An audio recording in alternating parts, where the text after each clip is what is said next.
Welcome to Lecture Shala. This is part 5 video and we are going to discuss reproduction in human beings. So first we'll discuss what is reproductive maturity. You have learnt about the physical and emotional changes that takes place as a child grows into an adult when reproductive organs mature and begin producing gametes. So what happened here is there are certain emotional and physical changes यानी कि कुछ physical और emotional changes जो होते रहता है जब एक चाइल्ड ट्रांसफॉर्म होता है अडल्ट में और उस समय जो रिप्रोडक्टिव ऑर्गन्स होते हैं वो मैच्योर होते हैं और गैमेट्स प्रोड्यूस करना चालू करते हैं। The human reproductive system consist of special organs. When a sperm meet an egg inside the female body, they form zygote that develops into an embryo and eventually into fetus in the uterus. So यहाँ पे क्या बताया जा रहा है, जो human reproductive system होता है उसमें कई सारे स्पेशल ऑर्गन्स प्रेजेंट होते हैं जो अपन डायग्राम में डिस्कस करने वाले हैं अभी। व्हेन अ स्पर्म मेट्स, देखो फीमेल बॉडी के अंदर ओवरीज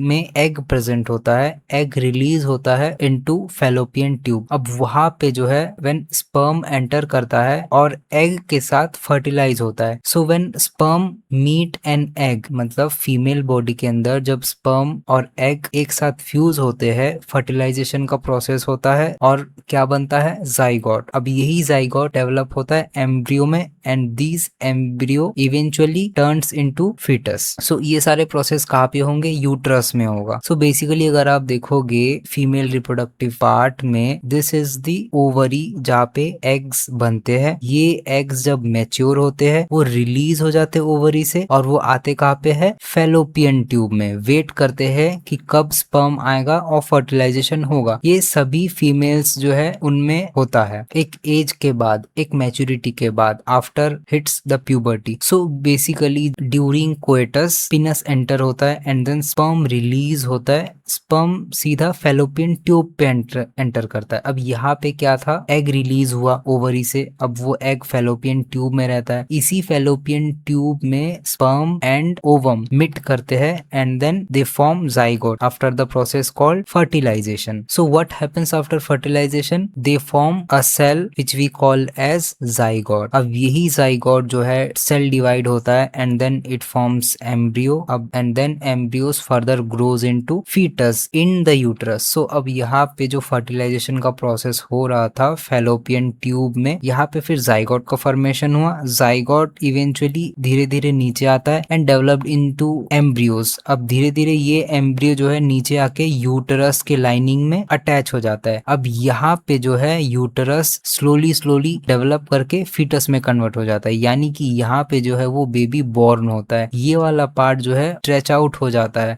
इसके जो वॉल्स होते हैं यूटरस के वॉल्स, वो हाईली फ्लेक्सिबल होता है जिस वजह से वो पूरा स्ट्रेच आउट हो जाता है और पूरा जो भी मदर का स्टमक है उस स्टमक को पूरा कवर कर लेता है, यानी समझ लो इतना ज्यादा वो स्ट्रेच हो सकता है। So this is the actual spot where things happen, where baby born और the baby develop. In this section we will study. So यहाँ पे बताया जा रहा है कि आगे हम पढ़ने वाले कि किस तरह से गैमेट का फॉर्मेशन होता है, किस तरह से दोनों गैमेट्स यानी मेल एंड फीमेल गैमेट्स मिलते हैं और नए लाइफ की शुरुआत करते हैं। तो मैंने एक छोटा सा ग्लिम्स बताया आपको किस स्पॉट पे, किस एक्चुअल प्लेस पे जो है बेबी का फॉर्मेशन होता है, कहाँ पे फर्टिलाइजेशन होता है और फिर जाइगोट बनता है, एम्ब्रियो बनता है एंड देन वही एम्ब्रियो यूटरस में डेवलप होता है इनटू अ न्यू बेबी। सो ये मैंने छोटा सा स्टोरी बताया, इसको अपन आगे डिटेल में डिस्कस करेंगे। सो सबसे पहले, उसके पहले अपन डिस्कस कर लेते हैं रिप्रोडक्टिव पार्ट्स को। तो पहला हमारा आता है मेल रिप्रोडक्टिव सिस्टम। सो अगर आप डायग्राम को देखोगे, the male reproductive system has organs that produce male germ cell. ये सारा चीज मिला के, जिसमें सेमिनल वेसाइकल्स है, यूरिनरी ब्लैडर है, वास डेफरेंस है, प्रोस्टेट ग्लैंड है, पीनस है, यूरिथ्रा है, टेस्टिस है, स्क्रोटम है, ये सभी चीजों को मिला के हम कहते हैं रिप्रोडक्टिव सिस्टम। सिस्टम यानी बहुत सारे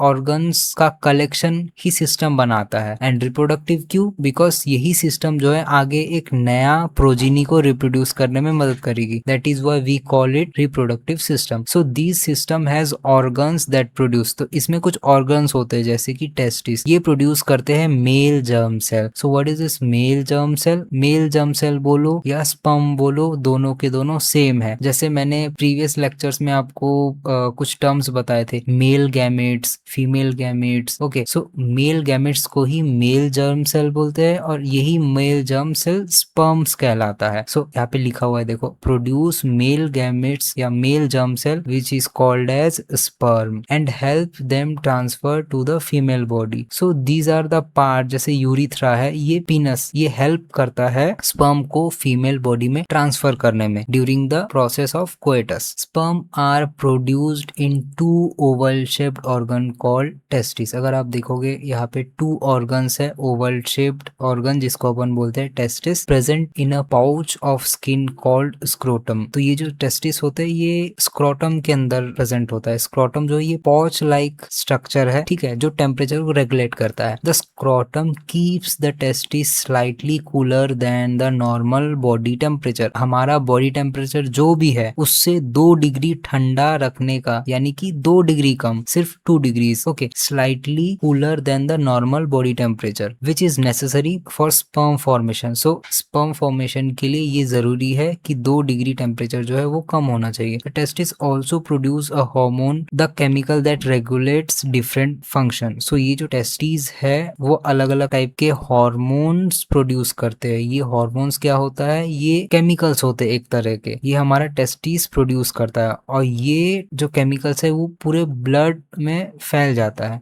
सो इनका काम क्या होता है? ये ऐसे केमिकल्स होते हैं जो पुबर्टीज को हिट करता है, यानी कि ये डिटरमाइन करता है the person that reaches the puberty. उसी हॉर्मोन्स के वजह से बॉडी में फिजिकल चेंजेस आते हैं। अगर आप देखोगे ये हार्मोन क्या करते हैं? कंट्रोल द स्पर्म प्रोडक्शन, यानी कि एक समय के बाद जब रिप्रोडक्टिव ऑर्गन डेवलप हो जाएगा तो उनमें ये हार्मोन प्रोड्यूस होना भी स्टार्ट हो जाएगा। जब ये हार्मोन प्रोड्यूस होगा तो यही हार्मोन जो है स्पर्म का प्रोडक्शन चालू करवाएगा और बॉडी में बहुत सारे फिजिकल चेंजेस भी कॉज करेगा। जैसे फॉर एग्जांपल बियर्ड आना, या किसी किसी का रहता है बियर्ड नहीं आता है, दैट इज ड्यू टू जो पैची स्किन होते हैं वहां पे फॉलिकल्स, हेयर फॉलिकल्स कम होते हैं उस वजह से। सो ऐसा जरूरी नहीं है कि हेयर आएंगे ही आएंगे, ये एक इंडिकेटर है फिजिकल चेंजेस का, जैसे बियर्ड आना, शोल्डर्स ब्रॉड होना, ये सारी चीजें होती है during puberty. From the testis sperm travel through a long tube called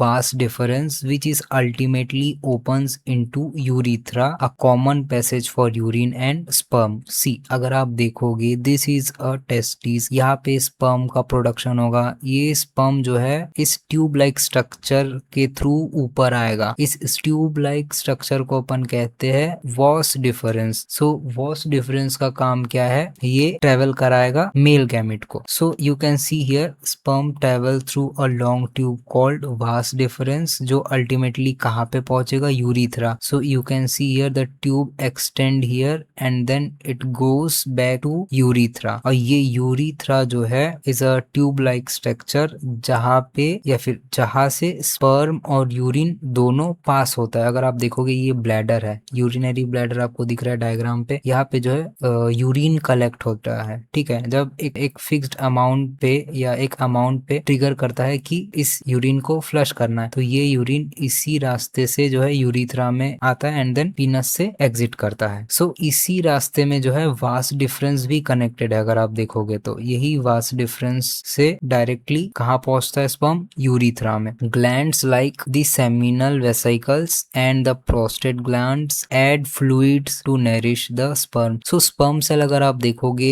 ये उसका एक हेड होता है और एक टेल होता है, ये छोटा सा सेल है, बट जो लिक्विड वाला पार्ट है वो बेसिकली कहाँ से आता है? प्रोस्टेट ग्लैंड से और सेमिनल वेसिकल से। तो ये प्रोस्टेट ग्लैंड्स और सेमिनल वेसिकल्स है वो एक्चुअली लिक्विड स्ट्रक्चर देता है पूरे स्पर्म को। तो ये जो लिक्विड स्ट्रक्चर, इसका काम क्या है? स्पर्म को नरिश करना, एनर्जी प्रोवाइड करना and help them remain active and move, यानी कि जब वो मूव करता है तो उसको एनर्जी चाहिए। वो एनर्जी कहाँ से आता है? उसी फ्लूइड से। और वो फ्लूइड कौन सिक्रीट कर रहा है? Seminal vesicles and prostate gland. Each sperm has has a head containing genetic material and a long tail that helps in swim toward the egg. So egg ये जो sperm है उसका स्ट्रक्चर अपन next class में discuss करेंगे। अभी आप ये समझ लो जो स्पर्म है ये इसका एक हेड होता है जिसके अंदर बेसिकली जेनेटिक मटेरियल रहता है। जेनेटिक मटेरियल यानी डीएनए किसके फॉर्म में? क्रोमोसोम्स के फॉर्म में। अगर आप क्रोमोसोम समझना है, डीएनए समझना है, जीन समझना है तो प्रीवियस वीडियोस अगर आप देखोगे सेल वाला पार्ट, सेल वाला चैप्टर, तो उसमें से आपको समझ में आ जाएगा। सो इसी स्पर्म के हेड में जेनेटिक मटेरियल कंसिस्ट करता है और उसका जो लॉन्ग लंबा सा टेल होता है वो स्विम करने में मदद करता है। स्विम करके कहाँ जाता है? एग के पास। सो अगर आप देखोगे दिस इज वजाइनल ओपनिंग। जब आपस में मेल और फीमेल मैटिंग करते हैं पीनस यहाँ से एंटर होता है वेजाइना में एंड देन जो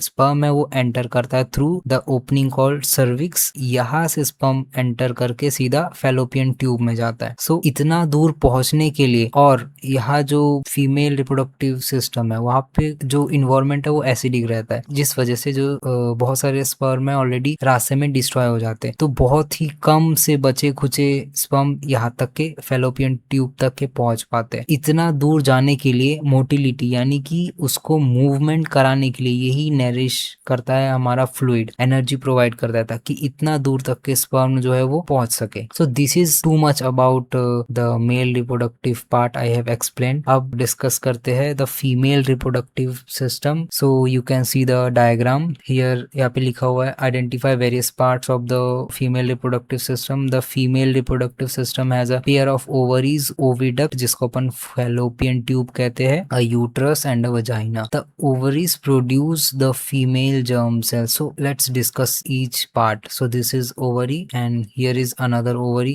दो part है and you can see here the oviduct which is also called fallopian tube and here is the uterus and then cervix and vagina. So ये सारे parts हो गए। Each ovaries produce the germ cells or the egg जिसको अपन egg बोलेंगे। So ये जो है ovary yellow structure दिख रहा है, ये यहाँ पे covered है मसल से, यहाँ पे आपको opening करके दिखाया जा रहा है, ये covered रहता है इसी तरह से। तो ये ओवरीज हो गए और इसके अंदर क्या होगा? एग प्रोड्यूस होगा एंड ऑल्सो रिलीज हार्मोन। सो ये जो ओवरीज है वो हार्मोन भी बनाते हैं। सो जैसे फॉर एग्जांपल यहाँ पे मैंने बताया था in case of male reproductive system जहाँ पे टेस्टिस कुछ हार्मोन सिक्रीट करते हैं। जब रिप्रोडक्टिव पार्ट डेवलप हो जाता है एक सर्टेन एज पे तो टेस्टिस सिक्रीट करना स्टार्ट कर देता है उस हार्मोन को जिसकी वजह से स्पर्म बनना स्टार्ट होता है। वैसे ही ओवरीज भी हार्मोन सिक्रीट करते हैं जिस वजह से बहुत सारे बॉडी में फिजिकल चेंजेस आते हैं और फिर वही से एग का भी फॉर्मेशन शुरू होता है। The hormones bring about changes during puberty. See यहाँ पे लिखा हुआ है हॉर्मोन्स जो है प्यूबर्टी के टाइम बहुत सारे चेंजेस लाते हैं। The oviduct connect each ovary to the uterus. अगर आप ओविडक्ट देखोगे यानी फैलोपियन ट्यूब देखोगे, ये